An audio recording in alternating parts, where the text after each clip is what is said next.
Come in. Welcome. I'm Tammy Grimes. I have never, said Mr. Montaigne, seen a greater monster or a greater miracle than myself. And we may all echo the same sentiment. For within each of us is the power to be either. And the urge to be one or the other is always strong within. For most of us, neither wins. For all our good intentions and honest desire, just like Mr. Montaigne, we are both miracle and monster.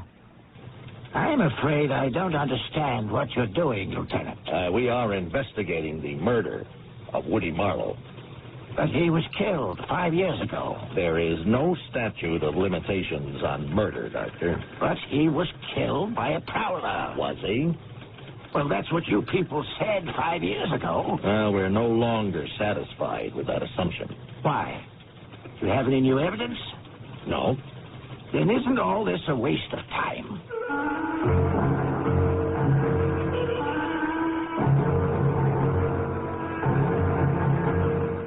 Our mystery drama, Escape to Prison, was written especially for the Mystery Theater by Sam Downes and stars Marion Seldes. I'll be back shortly with Act One.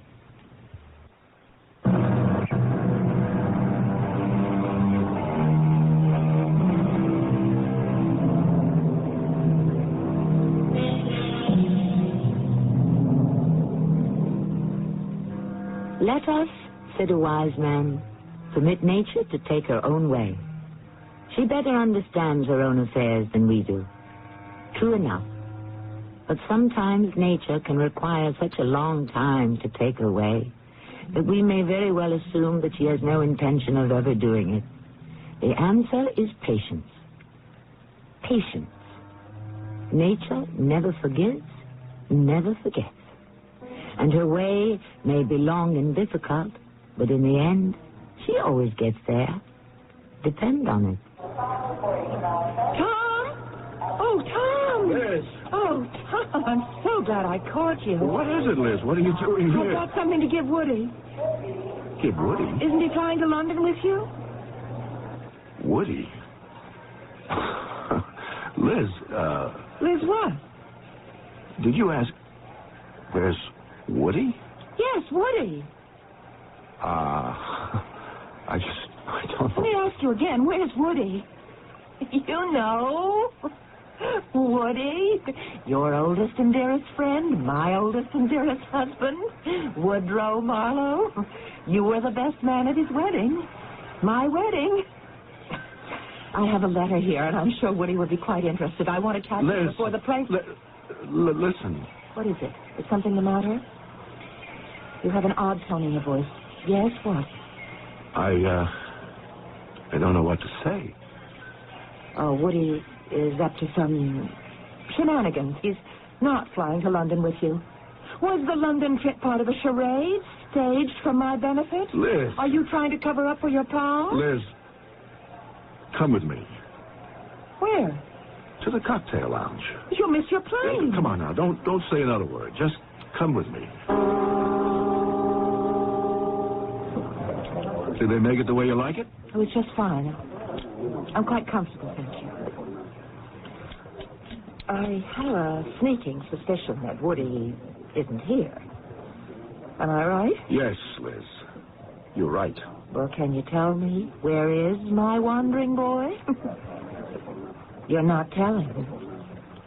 Well, why not? You've been pals since college. Well, thanks for the drink, Tom. Where are you going? I have to find him. I have something important to show him. Liz, sit down. Why? Have you finally decided to break the code of silence and tell me where he is? You know where he is, Liz. He's dead. Yes? Well, go on. Tell me the rest of it. The rest of it? The ending. Get to the punchline. Liz, what has gotten into you? What's gotten into me? Woody is dead. We buried him 5 years ago. I'm sorry I bothered you, Tom. Liz, come back here.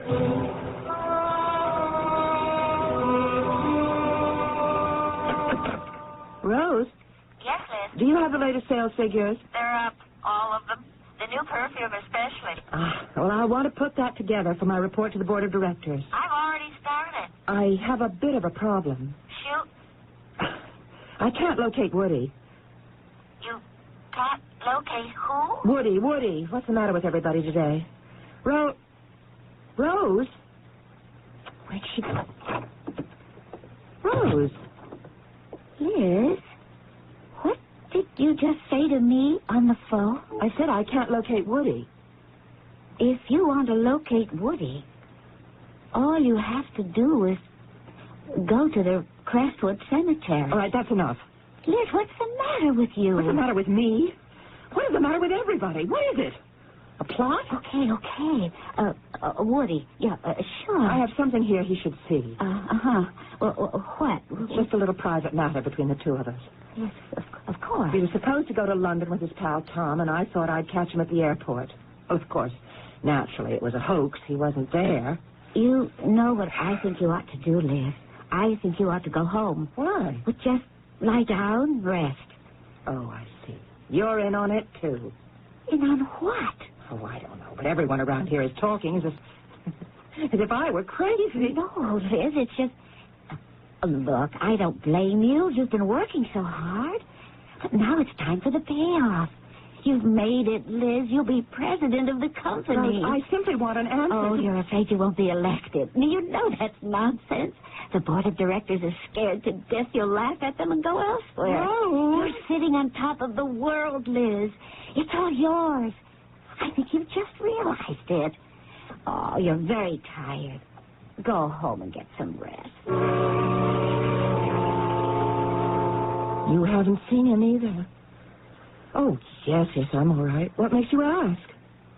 Oh, well, if you should hear, let me know. Fine. Goodbye.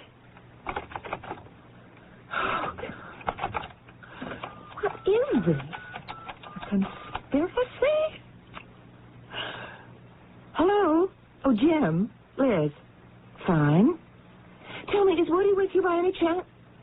Yes. Woody. Oh, you too?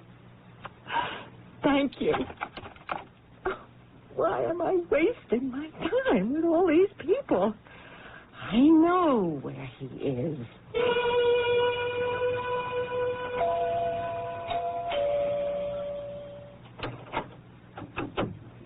Oh. You know who I am? Yes, I know who you are. Well, is he here, Miss Carson?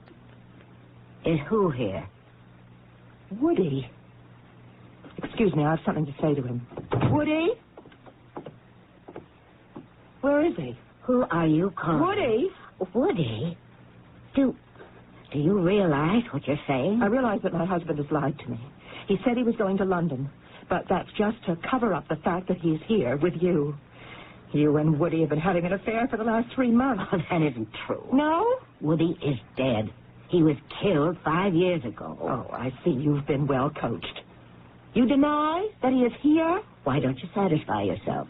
Search the place. No, that won't be necessary. I'll find him, thank you. I don't know for what, but you're quite welcome, I'm sure. Oh, just a minute, please. Oh. Hello, Liz. Doctor. I was in the neighborhood and suddenly I felt the need for a drink. And I said to myself, no one mixes a better martini than Liz Marlowe. Psychiatrists should never lie to their patients. Why not? Our patients are always lying to us. Did I ever lie to you? All the time. Well. And to what do I owe this honor?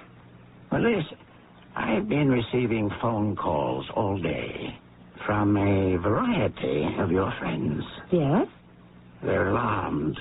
They're concerned, frightened. Really? You have been going around all day asking people if they've seen Woody. Well, what's wrong with that? I'm trying to find him. That would seem to presume that the past 5 years were, that they were an hallucination. What are you talking about? Woodrow's death. That is, his murder, his funeral, the passage of time, 5 years or so were just a dream. All I know is I'm trying to find... Yes, I know. And all I'm trying to do is find out who is dreaming, you or the rest of us. So, according to you, Woody is still alive. Doctor, I don't know what's going on. Come with me. Where are you going? Just come in here. Now, this is the bedroom. A room you shared for 10 years with Woodrow. Yes? And if Woody were here, this would also be his room, wouldn't it? Well, of course. Now, let us look for a sign of Woodrow Ellsworth Marlowe. I see nothing here, in this closet, or in this one. Liz, where are his clothes? Where is any sign that he lives here? I don't know. Yes, I do. Tell me. Oh, you won't believe it. I'd have to hear it first. I'm convinced that there's...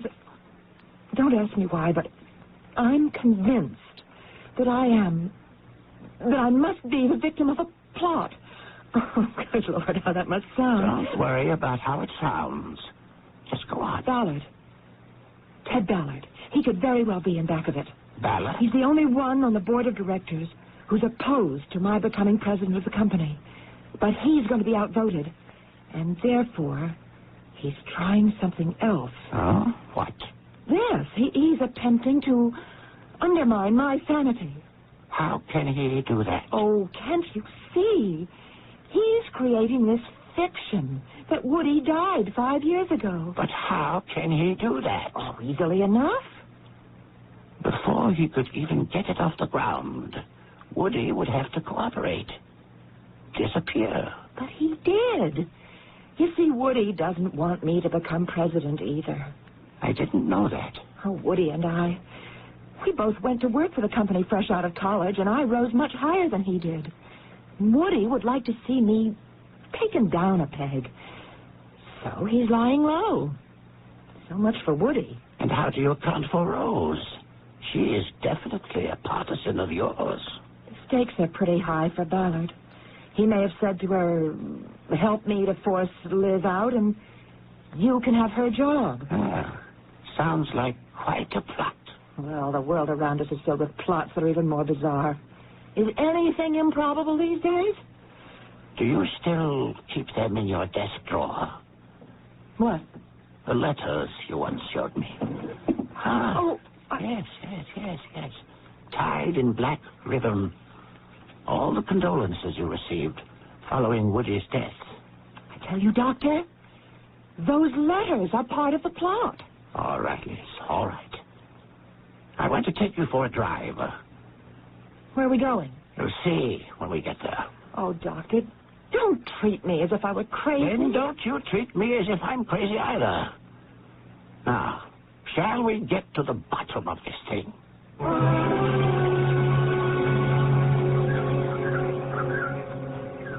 All right, Liz. Tell me, what does it say on that tombstone? Oh, Doctor. Read what it says. I know what it says. Read it. Woodrow Ellsworth Marlowe. Born... What's the difference? Don't you see? This is also part of it. Part of the plot.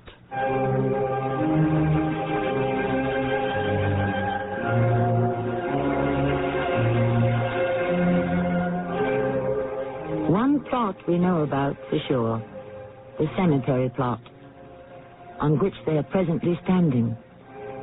But what about the plot that Liz has in mind? Can it be possible? Is the entire world ganging up on her? Do these things happen in our universe? Well, why don't we wait and see what happens in the second act shortly?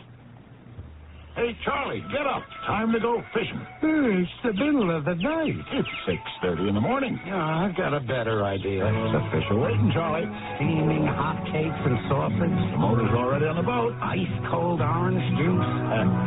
Orange juice? Maybe with a side of hash brown. You deserve a break today. Hey, you know what, Charlie? What? Just this morning and get away. The fish will be there all day. To McDonald's. Master Mechanic tools sold exclusively by True Value hardware stores are an unbeatable combination of quality and value. Hi, Pat Summerall to say you get both with the Master Mechanic 45-piece tool set, now just $27.49. It's versatile, with both 1/4 and 3/8-inch drive sockets, reversible ratchet and speeder disc. Plus, it includes a hacksaw with 10 assorted blades, sturdy toolbox, and it's backed by the Master Mechanic promise of satisfaction or a free replacement. Get it now at participating True Value hardware stores and home centers.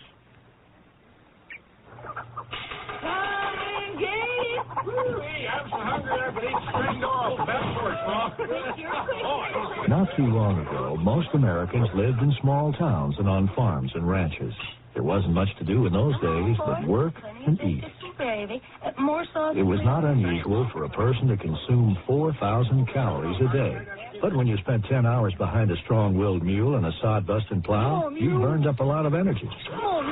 Our grandparents handed down those farm dishes and rural dietary habits to our parents. Okay, Mom. Traditional dietary habits can be a serious threat to your health because more than likely, you don't exercise like your forefathers. Think about it. Isn't it time to trim your diet to the 1980s lifestyle?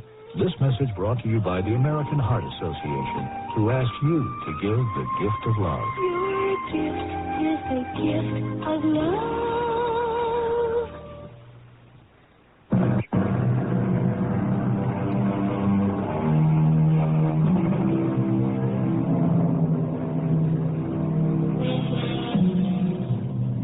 Let us for a moment consider the concept of majorities.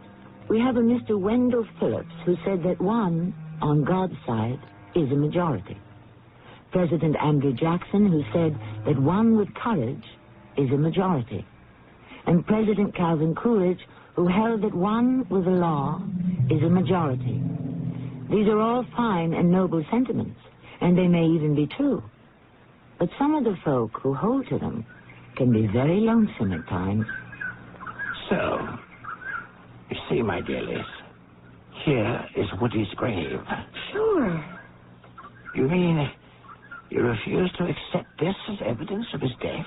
I mean, Oh, let us not discuss it any longer. But we should. After all, I am your doctor. I'd like to drop the whole business. Then you admit that he is dead. I'd like to go home. Liz, I want to help you. I don't want to discuss it.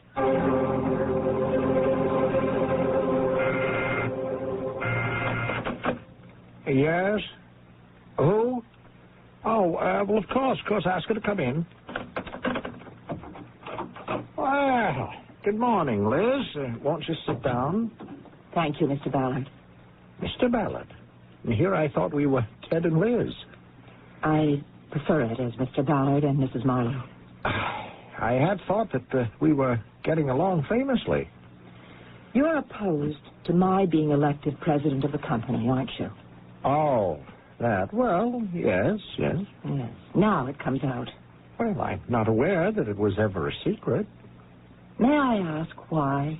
Well, I believe I'm on record with that also. You're just not qualified. Well, show me one person who has been more innovative, done more for this company. Well, I can't. Then how can you say I'm not qualified? Well, you are perhaps the world's best when it comes to marketing, and that's where you belong. In your opinion. Liz, you are not an administrator. What do you know about manufacturing, personnel, finance, or all the gritty details? You'd be in beyond your depth, and you'd hate it. No, I am doing you a favor. Are you? Yes, you'd go crazy. And you're going to make sure of that, even before they letter my name on the door. Aren't you, Mr. Ballard? Liz, I don't understand. I thought... Yes? You thought? It has been a while since since Woody died. Oh? Has it? Yes, it's been 5 years, and I always thought that someday... Oh, look. We were getting along so splendidly, you and I. I thought that... Yes? What did you think? Well, that maybe you and I, we could... Look, I am against your being made president, not just because it'll be bad for the company, but I'm thinking of you. And yes, definitely, selfishly, of me. I'd never see you. And therefore there are no lengths to which you will not go. Well, your little plan is not going to work. What plan? Your game takes two, and I won't play. Yes? What is it, Rose? You were supposed to work on the inventory figures with me. I've already done them. And you didn't want to use my analysis? Oh, no, I got along quite well without it. Thank you. Yes? What's happening? As if you didn't know. I thought we were the best of friends. So did I. What did they promise you? They? Do you want me to get that? No, thank you. Yes? Yes? Oh, it's you, Doctor. How are you, Liz? Just fine. I'm quite concerned. I dare say.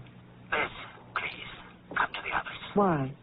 I think I know what is wrong with you. What is wrong with me? Liz, we've known each other so long. We're friends, aren't we? I thought we were, until yesterday. Just come over to the office, please. Liz, I want to help you.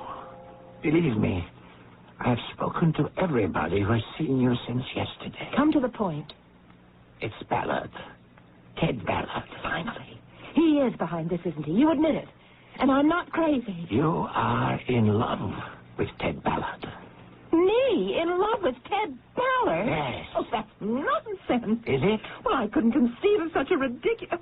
He's a stuffed shirt. Exactly. And that's why you fell in love with him. Because he is everything Woody wasn't. Ted is honest. He's sincere. And he is not a rake. Woody is not a rake. He didn't miss it by much. Woody is kind and sweet, and he can be so gentle and loving. And you were hopelessly, helplessly in love with him. You admit that. Yes. Why do you use the past tense? As if he's dead. He is dead. And you were blind to his fault. I'm not blind. I accept the fact you can't have everything. Yes, Woody leaves a lot to be desired, but you have to take him as he is, the good with the bad, and on balance, he's worth it. But he's been dead for 5 years. But you don't... No. Don't interrupt me. He's alive, I tell you. What do you want, Liz? Look at what I have got here. A copy of the death certificate. The obituary notice. The police reports. What does it take to make you see it? I'm going to blow this thing wide open. Where are you going? Where do you think? You're Lieutenant Risman? Yes, ma'am. They said to see you. My name is Elizabeth Marlowe, Mrs. Woodrow Marlowe. Marlowe. Woodrow Marlowe. Well, that name sounds familiar. Yeah, well, what can I do for you, ma'am? I want to report a missing person. Oh, well, you're in the wrong place, Mrs. Marlowe. Missing persons down the hall. Yes, I know. I understand. But missing persons is only a surface aspect of it. You see, it's a most malicious hoax. Actually, it's a conspiracy. Yes, ma'am. Everyone tells me that my husband is dead. That he died 5 years ago, but he isn't. He's alive. I know he's alive. If you know he's alive, why does everyone think he's dead? It would work to their advantage if they could demonstrate that I'm unbalanced. Oh. When did you last see him? Yesterday morning. He was leaving for the airport with his friend, Mr. Tom Struthers. And a few minutes later, I found an envelope, a letter he should have mailed. And I wanted to talk to him about it, so I drove to the airport and... Well, this is the difficult part. When I got there, Tom seemed shocked. He insisted that Woody had been dead for 5 years. Tom Struthers, I see. His address? You could get him at his office. Struthers and Company, 888 Fort Charles Boulevard. Elizabeth Marlowe. Are you the Mrs. Marlowe I've read about in the papers who's with International Cosmetics? Yes. I thought you looked familiar. Don't you remember me? No, should I? 5 years ago? I was with Homicide. Wait. Woodrow Marlowe. Is he the husband you had 5 years ago? Oh, I mean, it can't be. Why do you say that? We've been married 18 years in September. Mrs. Marlowe, I don't know how to say this, but 5 years ago, I was one of the detectives who was assigned to the Woodrow Marlowe murder. What are you trying to tell me?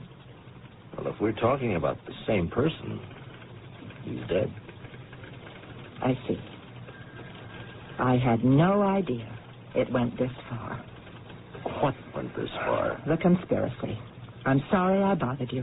Good day. Wait. Are you sure you're all right? Oh, yes, I'm all right. Well, why don't we give you a lift home? Oh, I see. I'm supposed to be mentally incompetent? Oh, I didn't say that. Mrs. Marlowe, you look a little tired. We have some coffee here. How about a cup? No, thank you. If you want to do something for me, show me a little relief.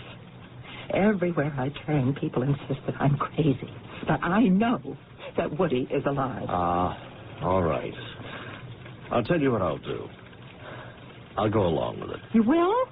Sure. Oh, finally, someone is willing to listen to me. And why not? Will you try to find him? I'll do my best. If there's anything at all to your story, I promise you we'll do our best to get to the bottom of it. I know you will. I feel it.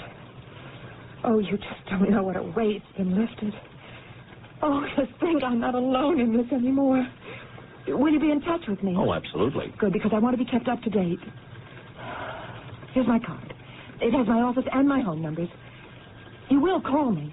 Oh, yes, ma'am, as soon as we get even the slightest nibble. Oh, thank you, Lieutenant Lisbon. Thank you so much. Well, I'm only doing what I'm being paid for. Oh, no amount of money could buy such understanding and sympathy. You're a wonderful person, Lieutenant. I look forward to hearing from you.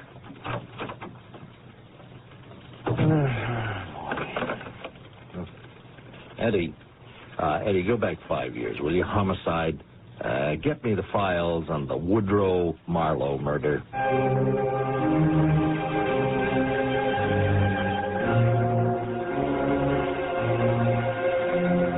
Obviously, Lieutenant Lisbon isn't only being kind-hearted.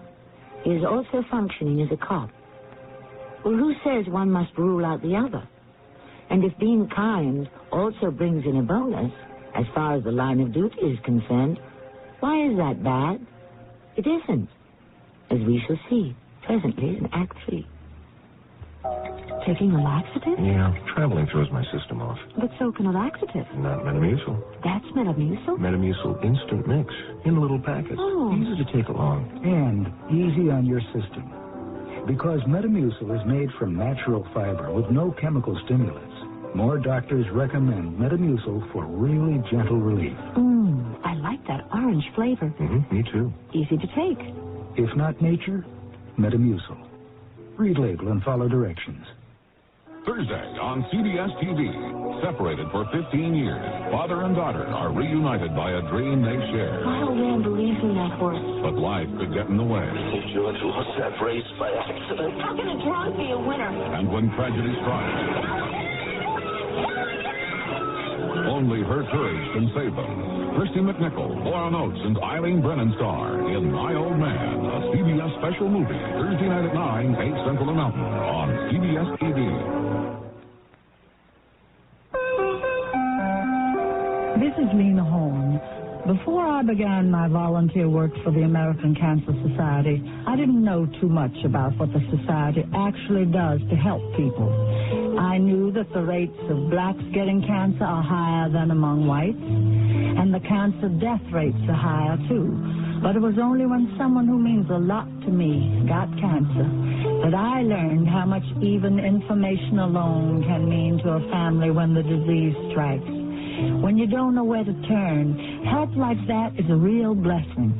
Of course, we have other services and rehabilitation programs available for everyone. I must say, when I learned about all this, I was very proud of my organization. That's why I'm asking you to be generous when you support our research, education, and service and rehabilitation work. Remember, it's your American Cancer Society, too.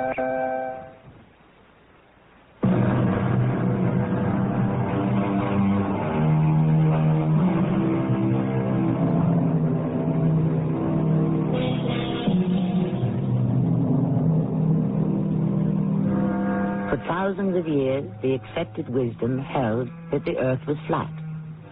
Here and there, a lonely voice insisted that it was round. But these lonely voices were usually drowned out by those who had evidence on their side.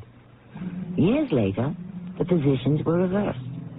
Now the accepted wisdom holds that the earth is round. Why? Because that's what the evidence tells us. This is not an argument for either the roundness or the flatness of our terrestrial home. It's just an attempt to gain a bit of an insight into that subtle and mysterious word called evidence. Hello? Yes? Oh, it's you, Doctor. Yes, Liz. I just want to find out how you are this morning. I'm feeling first rate. Well, I must say you sound good. About Woody. I don't care to discuss Woody. But we have to talk about him, Liz. We don't have to talk about anything. The matter is out of our hands, both yours and mine. And where is it? Exactly where it belongs. In the hands of the police. The police?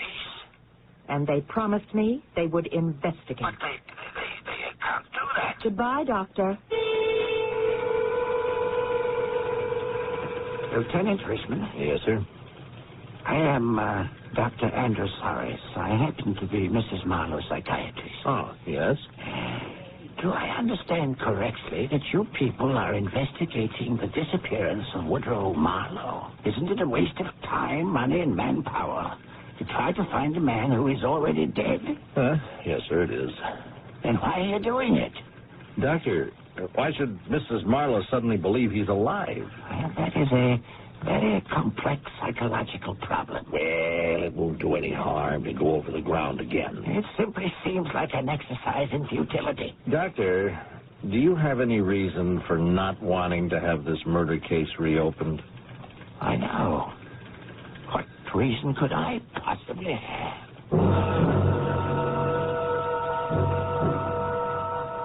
You're Tom Struthers? Yes. What can I do for you, Lieutenant? The other day, Mrs. Marlowe met you at the airport and asked you if you knew where her husband, Woodrow Marlowe, might be. Oh, that, yeah. Well, the poor woman is obviously, well, you know. He wasn't with you. Oh, how could he be? He's dead. 5 years ago, he wasn't with you either. 5 years ago? Yes, sir. I have here a copy of the police interrogation. Now, at that time, you made the following statement, quote, I was supposed to meet him at the airport. Well, did you? Your answer, no. Why not? Well, you see, that was a ploy for her benefit. You mean Mrs. Marlowe. Yes. You see, he was, do I have to say this? Yes. He was having an affair. With whom? Do I have to identify her? Yes. Miss Ruth Carson. All right. Putting that report aside, once again, you're at the airport 5 years later, and once again she comes rushing up, and once again she asks for her husband. Why? I don't know. What could have happened? I couldn't tell you. Maybe she never got over his death. She simply couldn't accept it. Now, isn't it a fact that you and Mrs. Marlowe were once engaged to be married? Oh, that. Well, no, not officially. It's just we were good friends at college, and neither of us had much luck with dates, so we sort of counted on each other. But then Woody came along, and that was that. But after Mr. Marlowe was killed, didn't you offer to marry her? Who told you that? No one. Just seems logical. Well, that's your answer. I felt it was the logical thing for us both. But she turned you down, didn't she? Yes, you could say that. I mean, it's obvious. But look, if he was killed by a prowler, why you... No one says he was definitely killed by a prowler. As far as we're concerned, the case is still open.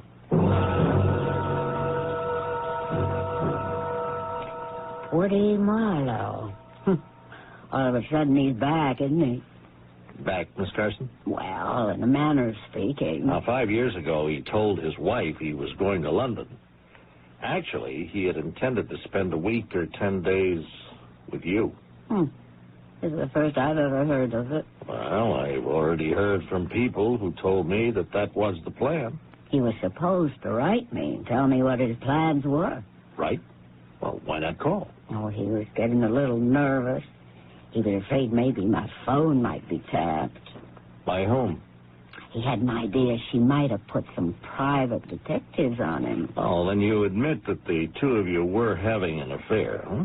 Now, why would I deny that? The whole world must have been in on it. Well, he was supposed to write me this letter. I never got it. Were you in love with him? Love? Yeah. I'd say I was. A thought. You could have gotten that letter, and it could have been a goodbye, so you could have been angry enough to do something about it. Are you kidding me? How can I? I don't have any evidence.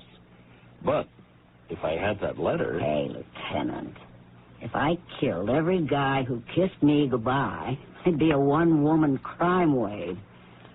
All of these things hurt for a while, but after a bit, you're good as new. There have been, maybe half a dozen fellas since Woody. And I haven't even thought about him in years. You're Rose McLean? What's your job here? I wish I knew. I'm called Mrs. Marlowe's executive assistant. 2 days ago, Mrs. Marlowe began acting strangely. No, you're not kidding. Well, why should she have gone off suddenly 2 days ago? She'd been under an unusual strain. She wanted to become president, and this executive, Ted Ballard, well, he was working against it.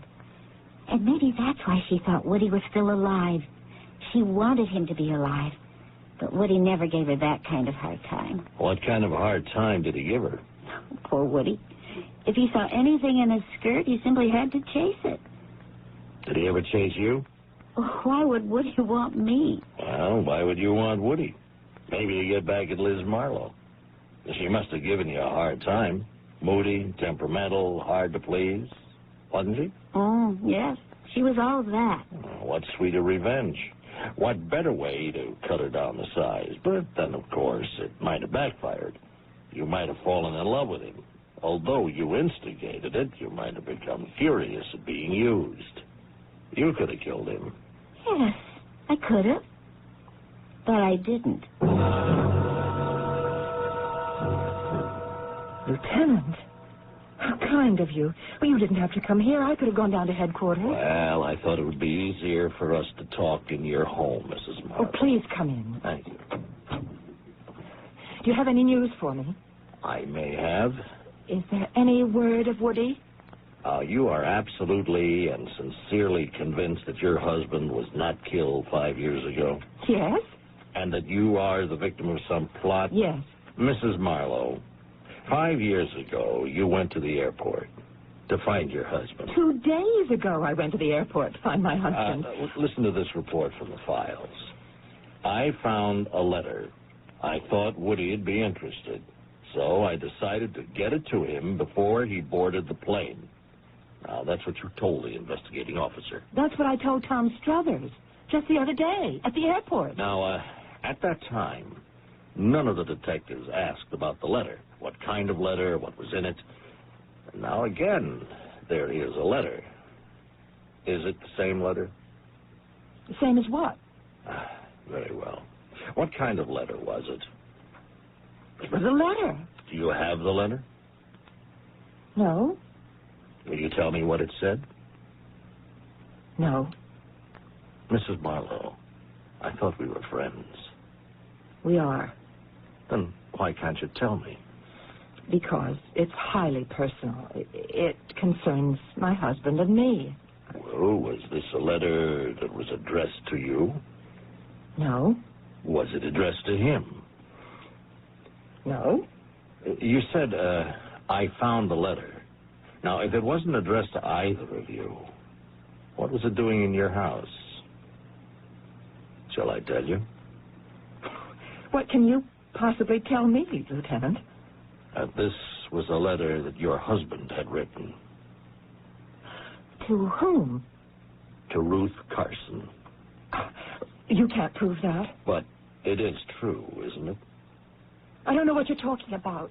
I spoke to Ruth Carson. She said she was expecting a letter from your husband. She never received it. Why? Quite possibly he had neglected to mail it. You found it. Naturally, you opened it. What did it say? I can't tell you. You're a police officer. You can tell me what's in the letter. But unless I could produce it, it wouldn't do me any good officially.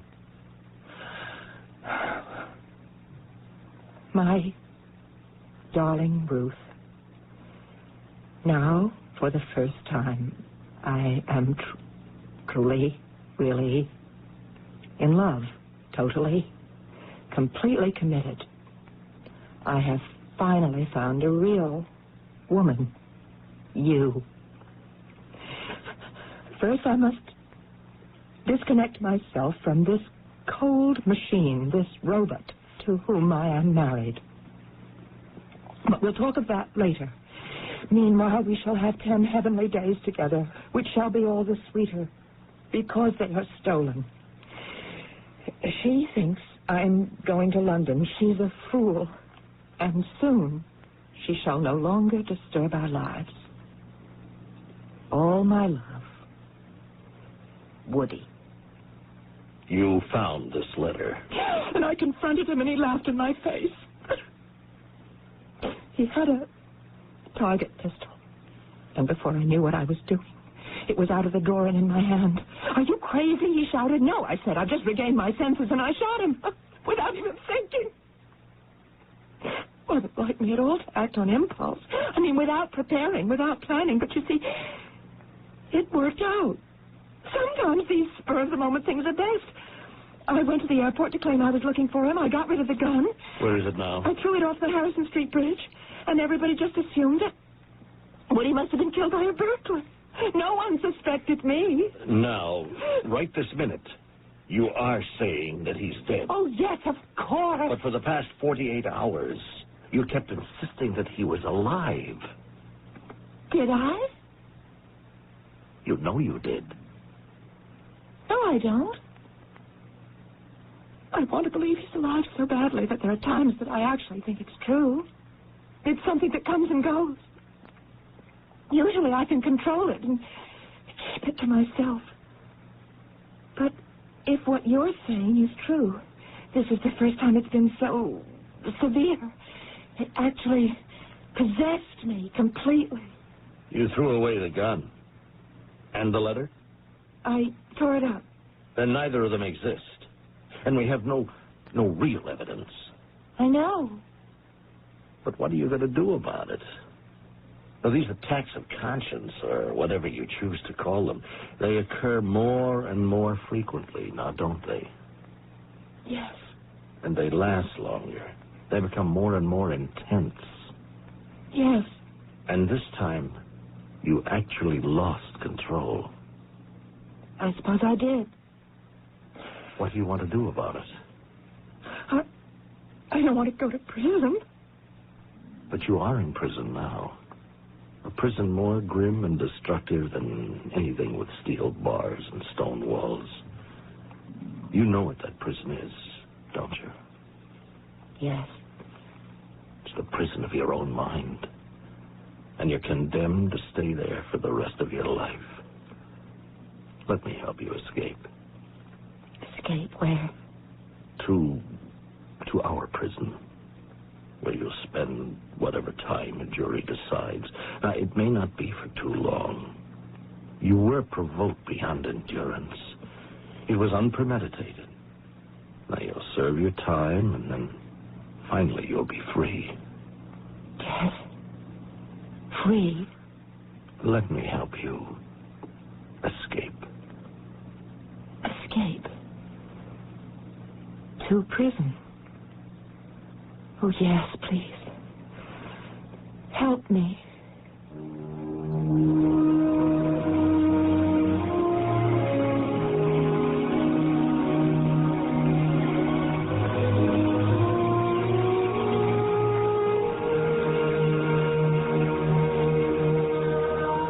And he did. The jury, as you might suppose, was sympathetic. Crimes of passion, especially when committed by severely provoked and attractive women, are usually lightly chastised. But in this case, I think we all agree that the punishment did fit the crime. I shall return with more crime and punishment shortly. Lots of friends are dropping by, summer fun's in store. With picnic time and camping time, it's country time for sure. Before you all get thirsty, here's a tip that should be made.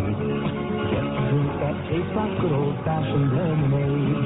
Country time, country time.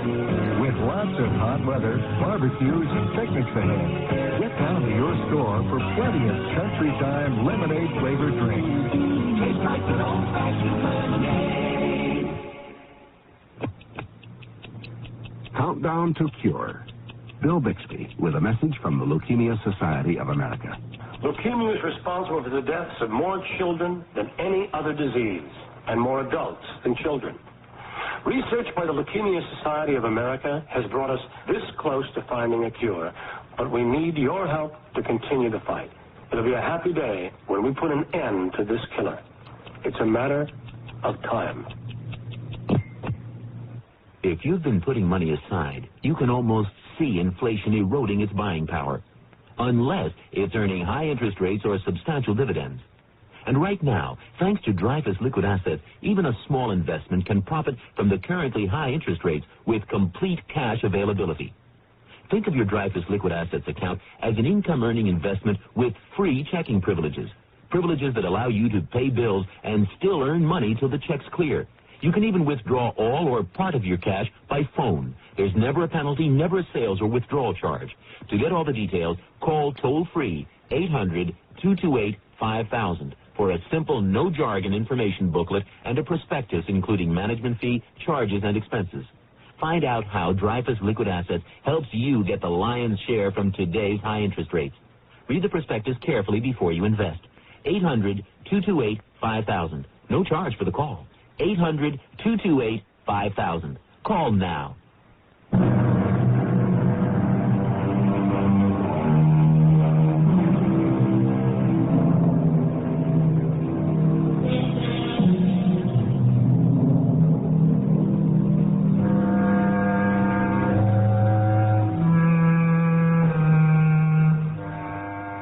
You've heard it said frequently, and on this program many times, that conscience doth make cowards of us all.